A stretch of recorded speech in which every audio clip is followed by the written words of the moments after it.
Naranasan nyo na ba na kapag nag-aircon kayo is parang hindi lumalamig yung ating aircon? Parang puro blower lang. So ayan, turn on natin. Yung lamig niya wala.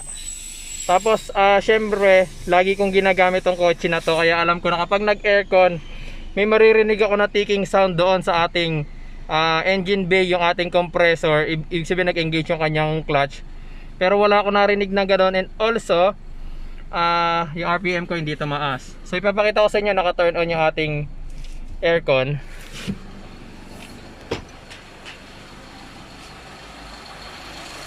Tapos kung makikita nyo, aircon natin umiikot. Ayan, pero yung clutch niya sa harap halatang hindi nag-engage. Maririnig nyo kasi yan na nag-engage eh. Ang nangyari nung huling biyahe namin, talagang napakainit.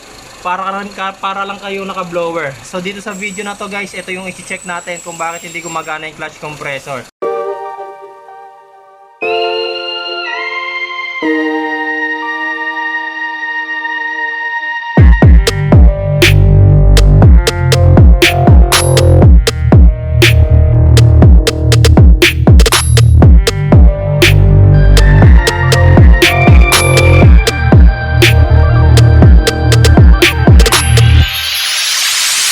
Na kailangan lang gawin, yung compressor natin meron niya isang socket. Itong socket na to, yan. So connected yan dito sa fuse na to. Originally wala tong fuse na to, kinabit na lang to nung dating electrician na gumawa. So ang gagawin natin, going from the positive terminal ng ating battery, kukuha tayo ng live wire, tapos i-connecta natin dito. Titingnan natin kung magkakaroon ng ticking sound dito sa ating compressor. So kapag meron, ibig sabihin buo yung ating magnetic switch. Ayan, so gagawin ko, kukunin ko lang tong wire na to sa ating fuse box. Ito. Ayan. Tapos i-connect ako dito sa aking positive line. Kailangan may maririnig tayong ticking sound. Ayan. So naririnig natin gumagana yung ating magnetic switch.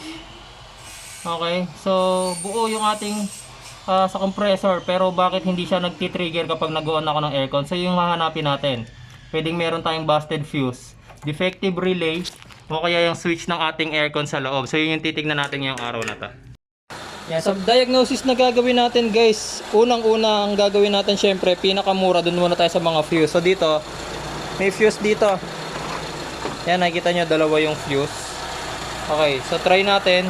Gamit tayo ng test light. Yung isa nakakonekta na to sa negative terminal ng battery. Yan, so umilaw siya. Okay, so umilaw rin tong isa. Itong 10 ampere fuse natin hindi umiilaw. Both ends. Okay, so ililipat ko lang sandali yung ating tester.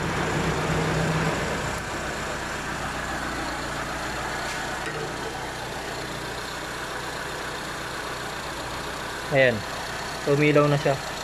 Buo yung ating mga fuse. Okay, so dito lang yung fuse niya kasi walang fuse na connected sa aircon natin dun sa loob, sa may driver side, wala doon, dito lang. So since okay ito, susunod natin itetest yung mga relay. Itong tatlong relay, although ito yung pinaka main concern natin dyan, pero itetest na rin natin yung dalawang relay para sa mga fan. Pati yung may relay pa doon sa may ilalim ng ng box natin doon. Kailangan guys magkaroon tayo ng access dito sa relay dito sa may ating blower. So kailangan natin buksan to. Tapos tatanggalin natin itong box na to para mas madali tayo makakilos. So makikita nyo yung relay sa ilalim. Pag pinipindot, pag naka-off yung aircon natin, pag tinurn on, maririnig nyo may ticking sound. Yan. Pwedeng may ticking sound siya pero hindi gumagana yung mismong relay or yung contact sa loob ng relay sira na. So titingnan natin kung yun yung problema. Ito ngayon guys yung dalawang relay dun sa ating ilalim ng ating blower. Ayan, kinuha natin pareho para matest. Tapos kukunin din natin yung relay dito, relay ng fans. Yan, itong tatlo kukunin natin lahat para matest. Ayan. So 5 relay ngayon ang itetest natin. Ayan. Tapos, ito yung ginawa kong socket kanina. Itong magkatabi na red tsaka green na to, ito yung ating magiging trigger. Tapos yung itong green tsaka itong may putol na to is yung ating common tsaka yung ating output. So isasaksak lang natin yan para makita natin kung gumagana pa yung mga relay. Lalagay ko lang muna sa stand itong ating camera. Tapos isa-isa natin silang ite-test. Siyempre kailangan natin ng test light. Okay. So itong ating test light, yung isang end niya ilalagay na natin sa negative terminal ng battery. Tapos itong isang end, kabaliktarin na lang natin. Ito na lang clamp dito. Tapos itong tester dito sa ating battery. Para hindi ko na siya kailangang hawakan. Ayan.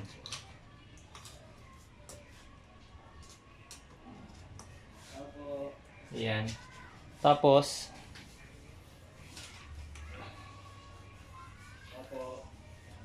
itong ating trigger, yung red sa positive terminal, yung green sa negative terminal. So maririnig niya merong ticking sound. Ayan. Maririnig niya may ticking sound pero hindi pa umiilaw yung ating tester kasi wala pa tayong common source. Ito yung green natin. Yung green. So sasama na natin yan sa red. Ayan. Tapos titingnan natin kung iilaw yung ating tester. Ayan. So nakikita nyo ba sa camera na umiilaw yung ating tester? Hindi siya nakaharap. Ayan. Okay, so good ang relay na to.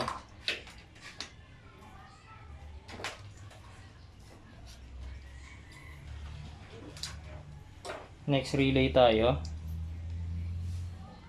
Ayan. Tapos gagawin natin ulit yung test kanina. Okay, so gumagana rin. So good din itong relay na to. Ito yung relay dito sa ating engine compartment.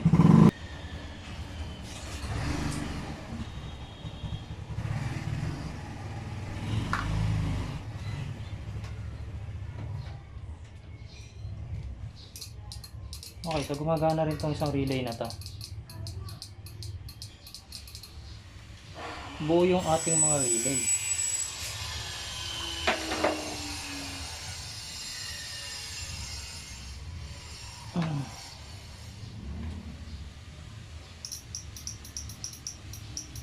Buo rin to.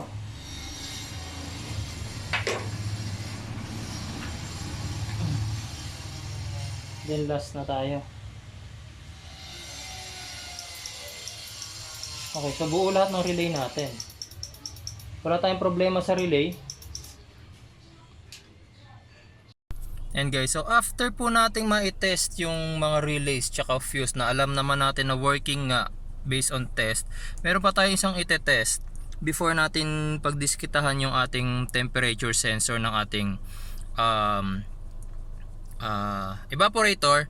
Yung controller, ayan, nakikita nyo, tinanggal ko na siya sa pagkaka-screw. Nakamount yan dito sa ilalim. Tinanggal ko na yan sa pagkaka-screw. So, tinulungan din ako rito ng kaibigan kong expert sa aircon, Mila Vic, yung shop nila dito sa May Quezon City. Kasi hinahanap ko yung thermostat na DP heat. Pero ito wala pa. Naka-stock pa kasi siya. So, sa mga stock pa na compressor controller, gagaya nito. Ito yung makikita nyo. Yan, hindi katulad nung nandiyan sa picture. So ito, kailangan natin gamitan ng tester ngayon. Tapos ang problema, yung ganito kasing klase ng tester LED to. So mababa ang watts nito. Hindi natin do pwedeng gamitin para ma-trigger. Titingnan natin kung mati-trigger ba niya tong ating controller. So ang gagamitin natin yung bulb type. So gumawa ako ngayon ng improvise. Ayan. Kumuha na lang kayo ng bulb socket tsaka ng 12 volts na bulb, kahit na anong watts pa niyan, okay lang. Halogen ang kailangan na kasi yung ganito LED. So hindi to po pwede kaya hindi natin yan gagamitin. Tapos yan, in-extendan ko na siya ng wire. Yung isang wire niya na negative papunta rito sa ating ground. Ayan, makikita nyo. Tapos ito ngayon yung ipang tetest natin sa lahat ng terminals nitong ating harness nitong ating controller. So tingnan natin. Wait lang, turn on muna pala natin yung aircon. Ayan. Maririnig nyo, yan, bumubuga na yung aircon. Yung blower pala rather, pero hindi ko narinig na nag-trigger yung compressor. And also, hindi malamig yung buga. Ayan, so turn on ulit natin. Yan, so titingnan natin dito. Tetest natin gamit itong tester na to.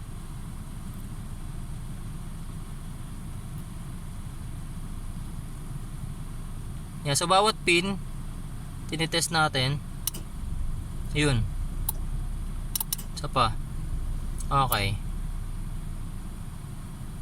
Okay, so good naman tong supply niya.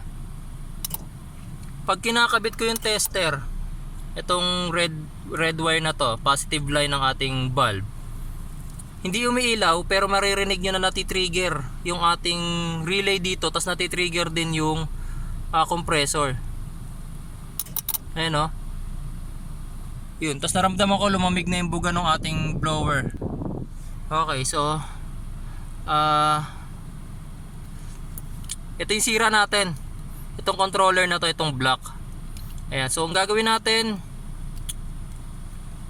pupunta tayo kay Basil, sa kaibigan ko na nagbebenta ng mga surplus parts. Hahanap muna ako ng surplus nito. Tapos kapag nakapunta na ako sa kanya, tetest natin. Tapos check natin kapag okay. And guys, so ito na yung nakuha nating surplus na pyesa kay Sir Basil. Ayun yung sira natin. So para makita na natin kung working siya, kakabit na natin siya doon. Hindi ko muna binalik yung aking box dito para matest siya agad. Ayan, so pa-plug lang naman natin to. Tapos tetestingin natin yung aircon kung gagana na siya. Yun, narinig ko tumunog na agad yung ating compressor. Tapos yung ating RPM nag-up naman siya. Ayan. Okay, so malamig na yung ating aircon finally. Tapos yung compressor doon nag-kick in na rin. So ayan, malamig na yung binubuga niya. So tinulungan din ako ng kaibigan ko na expert sa aircon. Siya yung nagsabi sa akin na baka ito yung sira. Kaya nung time na chinek natin to, sabi niya testerin, gamitan ko ng tester gamit nga yung bulb. Tama naman kasi nagki-kick in nga yung ating compressor once na gagamitin natin yung tester, di ba? So pumunta tayo kay Sir Basil para maghanap nito. Sakto binigyan tayo ni Sir Basil at yung binigay niya is gumagana naman, kaya nakakatuwa na yan. Okay na ang ating aircon. So sa mga may problema sa aircon ng inyong Lancer Itlog, okay yung fuse, okay yung relay, so baka problema niya itong auto compressor controller na to, bili lang kayo nito kay Sir Basil. Marami pa nito ngayon. Kapag hindi pa umayos ito, talagang kahit na anong palit nyo is wala na. Magpapa-convert na kayo, yung pinipihit na thermostat na gano'n na yung gagamitin ninyo.